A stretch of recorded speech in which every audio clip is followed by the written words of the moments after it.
Sa gitna ng pinsalang iniwan ng Bagyong Uwan, muling umangat ang diwa ng bayanihan sa Bayambang, Pangasinan.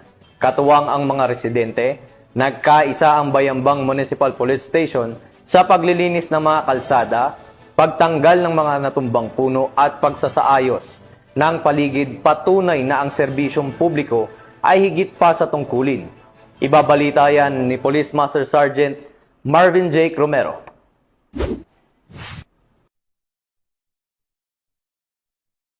Mabilis na rumisponde ang Bayambang Municipal Police Station sa paglilinis at pag-aalis ng mga natumbang puno at basura matapos ang pananalasan ng Bagyong Uwan na nagdulot ng pinsala sa iba't ibang bahagi ng bayan.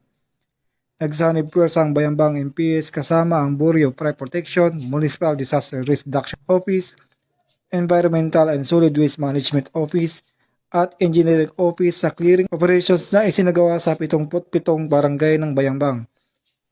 Layunin ng kanilang pagkilos na maibalik agad ang kaayusan at kalinisan sa mga kalsada, gayon din ang kaligtasan ng mga residente.